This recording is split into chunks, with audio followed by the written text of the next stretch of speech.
এইফালে এতিয়া মোৰ ধুনীয়াকৈ পুৰা মই নিতামণি পুনৰ এটি নতুন ভিডিঅ'ত আপোনালোকক মোৰ এই নিতামণি চেনেলটোলৈ পুনৰবাৰ স্বাগতম জনাইছোঁ।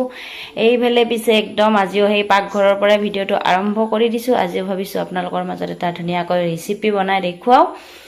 আৰু লগতে যিহেতু চিজন হয় ন, কচুৰ চিজন, ঔটেঙাৰ চিজন, সেইটোৰ কাৰণে ধুনীয়াকৈ গাহৰি মাংসৰ লগত কচু আৰু ঔটেঙা বনাওঁ বুলি ভাবিছোঁ। লগতে আপোনালোককো অকণমানকৈ দেখুৱাওঁ বুলি ভাবিছোঁ। এইফালে দেখিছেনে গাহৰি মাংস ধুনীয়াকৈ ধুই মেলি ইয়াতে ৰাখিছোঁ। ইয়াতে আছে মানে কি আধা কিলোৰ অকণমান বেছি, 1 কিলোৰ কম, 3 পোৱা।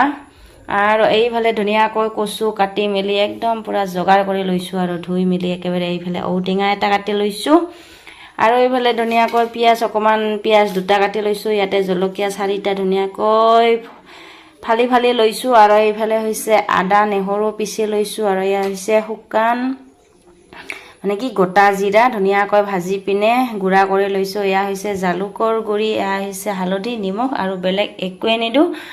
আৰু এইফালে হৈছে মিঠাতেল দিম বাকী, আৰু একো নিদিওঁ, মছলা মছলি একোৱে ব্যৱহাৰ নকৰোঁ। কেনেকৈনো বনাওঁ আপোনালোকে ভিডিঅ'টো শেষলৈকে চাই থাকক আৰু কেনেকুৱা পায়, আৰু আপোনালোকে খায়নে নাখায় গাহৰি মাংস, আৰু পিছে এনেকৈ খাই পাইছেনে প্লিজ কমেণ্ট বক্সত জনাই দিব হা। ঠিক আছে, তেতিয়াহ'লে বলক আমি এইফালে কেৰাহীখন পাতিয়ে থৈ দিছোঁ। আৰু লগতে মোৰ এইফালে দেখুৱাই দিছোঁ অকণমান। এইফালে ভাত হৈ গ'ল, এই একদম ভাতটো পানী ওলাইকে লেতেৰা হৈ গ'ল। আৰু এইফালে ভাজি বনাইছোঁ ধুনীয়াকৈ। এইখন ভাজি এয়া হৈছে কি, এইটো অমিতা আৰু আলু ভাজিছোঁ।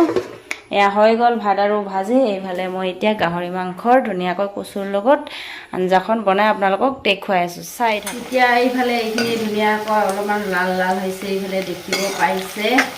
এতিয়া এইখিনি ভাজি লোৱা হৈ গ'ল। এতিয়া লগতে মই ইয়াতে যোগাৰ কৰি থৈ দিয়া এইখিনি ধুনীয়াকৈ ইয়াতে ঢালি দিম গোটেইখিনি। এতিয়া মই এইখিনি ধুনীয়াকৈ ইয়াৰ লগত ভাজি ল'ম। পিছত হালধি আৰু নিমখ লাগিলে পিছত দি দিম বাৰু। এতিয়া অকণমান কমকৈ দিছোঁ, গেছটো অকণমান কমাই দিওঁ। হালধি আৰু নিমখ লাগিলে পিছত দিব লাগিব। এতিয়া বেছিকৈ দিলে আকৌ পিছত বেছি হ'লে দিগদাৰ হ'ব ন, সেইটোৰ কাৰণে এতিয়া অকণমান কমকৈ দিছোঁ বাৰু। এতিয়া এইখিনি ধুনীয়াকৈ অকণমান সময় ভাজি ল'ম। তাৰপিছত ইয়াতে মাংস, এতিয়া মোৰ এইখিনি প্ৰায় ভাজা হৈ গ'ল। এতিয়া মই ইয়াতে মাংসখিনি ঢালি দিওঁ। গেছটো এতিয়া অকণমান বঢ়াই দিওঁ আৰু এইফালে ধৰি লওঁ, নহ'লে পৰি যাব ন। এতিয়া এইখিনি ধুনীয়াকৈ লৰাইখিনি ভাজি লওঁ।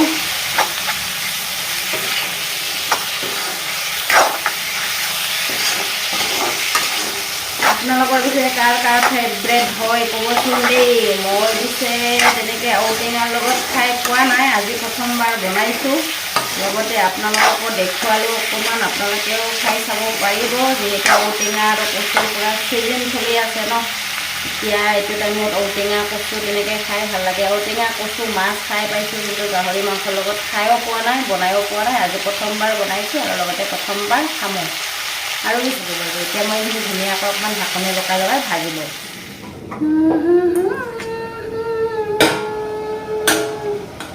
মই ধুনীয়াকৈ ঢাকনি লগাই ভাজি আছোঁ। আপোনালোকক ইমান দেখুৱাই থকা নাই, আৰু আপোনালোকেও তেনেকৈ ধুনীয়াকৈ ঢাকনি লগাই ভাজি থাকিব। এতিয়া প্ৰায় ভাজা হৈ গৈছে। সেইফালে ধুনীয়াকৈ মাংসৰ পৰা তেল ওলাই আছে। এতিয়া মই ইয়াতে ধুনীয়াকৈ কচুখিনি দি দিম প্ৰথমতে। ইয়াতে কচু কেইপিচ দি লওঁ। এতিয়া মই ইয়াতে কচুটো ঢালি দিলোঁ। মই পিছে কচু খাই বহুত ভাল পাওঁ দেই। আপোনালোকে খাই ভাল পায়নে ক'বচোন।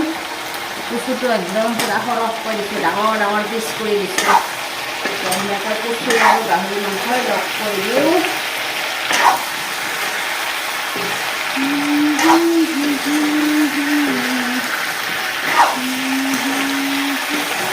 মোৰ গাটো যে কেতিয়া ভাল হ'ব ক'ব নোৱাৰিছোঁ আৰু দেই। মাংস মাছ নবনালেও নহয়, বনালেতো আকৌ খাব মন যায় ন। আজিৰ পৰা নবনাওঁ বুলি ভাবিছোঁ, আৰু আজিৰ পৰা কেইদিনমান পৰা মাছ মাংস নবনাওঁ নেকি, নাখাওঁ তেনেকৈ ভাবি আছোঁ। কিন্তু মাছ মাংস খাই থাকিলে গাটো ভাল নহ'ব, সেইটো দেখাই হৈছে। এতিয়া ধুনীয়াকৈ কচু আৰু গাহৰি মাংসই এইফালে লগতে আৰু এইফালে গৰম পানী বহাই দিছোঁ। ইয়াতে গৰম পানী দিব লাগিব ন, সেইটো কাৰণে গৰম পানীটো পাতি থৈ দিছোঁ। এইটো এবাৰ ঢাকনিটো এৰাই চাম কি লাগে অকণমান হালধি দিব লাগিব চাগে হালধিটো ভালকৈ কালাৰে নহয় কিন্তু অলপমান হালধি আছে বগা বগা হৈ আছে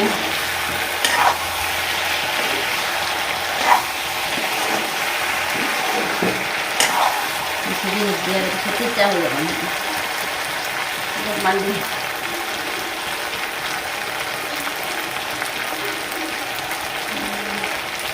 ইয়াতে আৰু অলপমান হালধি দিবা দিলোঁ হালধি নাহিছিল চাব আহিছে সেইটো কাৰণে তাকে অলপমান হালধি দিবা দিলোঁ ইয়াতে মিক্স কৰি দিওঁ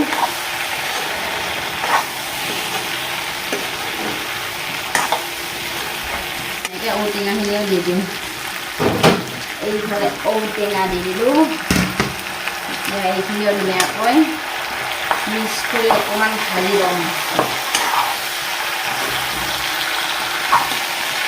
তাৰপিছত ইয়াতে গৰম পানী ঢালি দিম আৰু সেইটো ঠিক আছে বাৰু মই এইখিনি ধুনীয়াকৈ অকণমান ভাজি লওঁ তাৰপিছতে ধুনীয়াকৈ ঔটেঙা কচু গাহৰিখিনিও ধুনীয়াকৈ অকণমান ঔটেঙাখিনি দি কিনে ভাজি ল'লোঁ চাটনি লগাই লগাই ঔটেঙাখিনি ধুনীয়াকৈ এতিয়া আধা ভজা হৈ গ'ল এতিয়া মই ইয়াতে ঢালি দিম ধুনীয়াকৈ গৰম পানী সেইবিলাক আমাৰ গৰম পানী উতলি আছে এতিয়া মই ইয়াতে ধুনীয়াকৈ গৰম পানী ঢালি দিওঁ পানী বেছিকৈ দিবাই নোৱাৰিম নেকি কেৰাহীটো পূৰা কুচুৰি মাংসই ঔটেঙাই ফুল হৈ গৈছে প্ৰথমতে এইখিনিয়ে দি লওঁচোন এতিয়া চাব পাৰিছে আপোনালোকে কিমান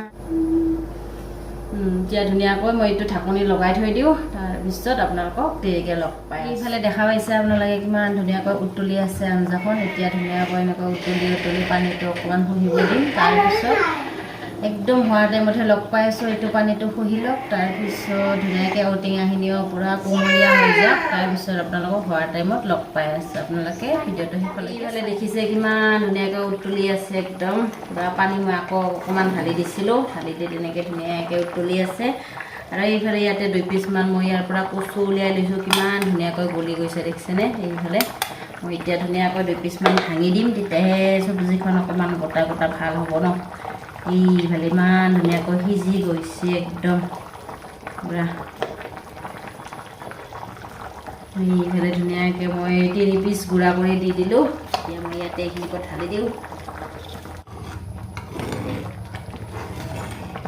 দেখাত পিছে ধুনীয়া লাগিছেনে নাই ক'বচোন দেখাত পিছে ধুনীয়া লাগিছেনে নাই আপোনালোকৰ এইফালে ওচৰৰ পৰা দেখাই দিছোঁ এইফালে কালাৰটো পিছে ধুনীয়া হৈছে দেই কিন্তু মোৰ মোবাইলতহে কালাৰটো ইমান এটা ভাল নাহে আৰু এইফালে কিমান ধুনীয়াকৈ উতলি আছে দেখিছেনে এতিয়া ধুনীয়াকৈ এনেকৈ কচুটো ভাঙি দিলোঁ যিহেতু আৰু অকণমান উতলিব দিম আৰু 1 পিচমান ভাঙি দিলোঁ কিন্তু মই কচুটো খাই বহুত বেছি ভাল পাওঁ সেইটো কাৰণে ইমান ভাঙি দিবও মন নাই আৰু 1 পিচ ভাঙি দিম এইফালে এতিয়া মোৰ ধুনীয়াকৈ পূৰা ঔটেঙা কচু গাহৰি হৈ গ'ল এতিয়া ধুনীয়াকৈ গেছটো বন্ধ কৰি নমাই দিম আৰু লগতে আপোনালোকক বাতি এটাত উলিয়াই পিনে দেখুৱাই ধুনীয়াকৈ বাতিটোত উলিয়াই পিনে আপোনালোকক দেখুৱালোঁ আৰু এইফালে এতিয়া পিছে আমি খাম হাজবেণ্ডক এবাৰ ট্ৰাই কৰি চাব দিলোঁ বৰ ধুনীয়া হোৱা বুলি কৈছে এতিয়া আমি ধুনীয়াকৈ ভাতৰ লগত খাম আৰু এইফালে অকণমান ৰস ঢালি দিছোঁ আৰু ঠিক আছে এই ভিডিঅ'টোৰ পৰা মই বিদায় মাগিছোঁ নেক্সট ভিডিঅ'ত মই লগ পাই আছোঁ নিতামণি সকলোকে বাই বাই।